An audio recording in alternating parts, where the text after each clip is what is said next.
Today we're going to the fluffiest and the cutest farm in New Zealand. We're going to check out alpacas.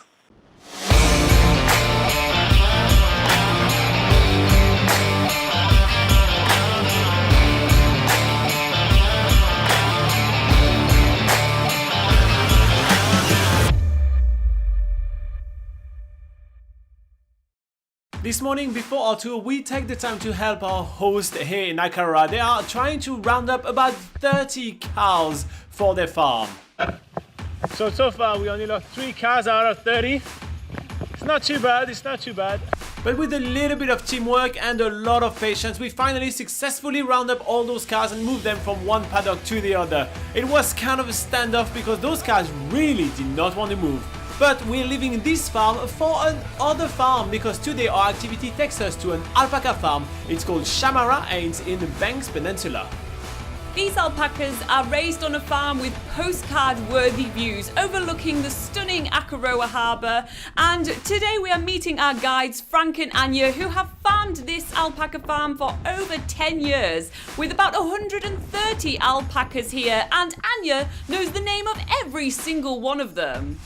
To be honest, we know absolutely nothing about alpacas, but once we get into the fields with them, we just realize how cute these little guys are. They're so interesting to look at with their super long necks and their sort of scrunched up faces. They kind of look like a camel/llama. But of course, the main feature of alpacas is their wool, and this is what they're farmed for. They are, like sheep, farmed for their wool to make, you know, all sorts of clothing and garments. We're going to be learning more about that on the farm tour itself, but for now, one of the stars of the show for the tour needs to be transferred from this paddock to a indoor pen for the tour. So I put my hand up, I volunteer, I'll give this cute little alpaca a walk to its pen. So Laura is taking this alpaca all across the entire gift shop and factory of Shamarra Alpaca into its pen. But this is not where we're going to be stopping right now. We are going to backtrack and go back into the gift shop. The Shamarra gift shop has everything you want about alpaca. There is a ton of wool stuff, there is jumpers, there is hat, there is scarf, there is really hipster stuff, and there is also Frank, which is waiting for us for the beginning of our tour. Frank starts by giving us a little bit of the basic rundown on alpacas because I'll be honest, nobody in the group and me neither knows anything about alpaca. So those weird animals are from South America and they have very weird dating habits. The female is not interested in any long-term relationship. She doesn't want a boyfriend, she just wants to get pregnant. Once the male's made her pregnant, she's got no use for the male whatsoever. She just spits on him? Just spits on him. That's how we test for pregnancy. We call it the spit-off. We bring the male and female together. If the female spits at the male, we know it's the first phase of pregnancy is complete. We do it a second time. If she spits a second time, then we know she's pregnant. We then move on to a room where we're going to be able to get a first-hand experience with the very fine alpaca wool. The alpaca wool is actually hypoallergenic, which is quite interesting, and there is 22 natural color that the wool comes into. So basically, they never really have to dye the alpaca wool to make their whole range of clothing. Nicely waiting in the pen, we meet back up with Laura's alpaca, where Frank is going to tell us why alpacas spit on each other. And it's basically just a basic male territorial behavior.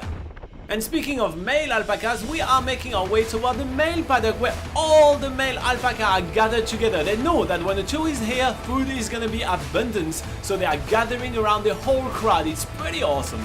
Anya literally knows the name of every single alpaca in this farm. She knows all their traits and she's telling us more about them, and she's also giving us some hints on good ways to actually stroke the alpaca that they like, and of course it is on their huge long necks.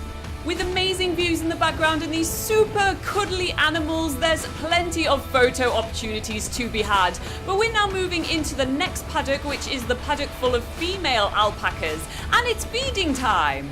And this just goes to show how interactive this tour is. We're going around the whole paddock feeding all the female alpacas, which, to be fair, some of them are a little bit picky. I mean, I've got a full bucket of food here and some of them just won't have any of it. But you can always rely on one greedy lady to take all the food.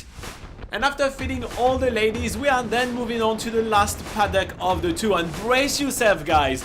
It's the baby alpaca paddock. It's absolutely amazing. All those babies are 3 to 4 weeks old. They are absolutely amazingly cute. They are super inquisitive. They are staying really close to their mum, but they are coming really close up to our cameras as soon as we are stopping to move around. It's cuteness overload. I'm not emotionally prepared for that. They're running after us, they are checking out the camera, they are running on top of each other, they are standing in front of the wind, they are looking for some food, they are smelling up our hands and our feet and our clothes and our backpack. They are coming to get stroked, they are coming to be pet, they are running after each other, they are playing together, they are stroking each other, they are running around the whole paddock, they are rolling into the mud, they are taking a nap, they are doing so many cute things, it's amazing, and every single time we pop a camera out, they have to put their face right in front of it. Oh my god! Phew! All in all, it is cuteness overload here at the alpaca farm in Akaroa. We never realized how amazing these creatures are.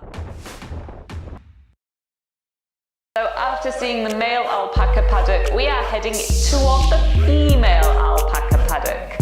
Alpaca paddock, alpaca paddock, alpaca paddock. Male alpaca, female alpaca paddock. They are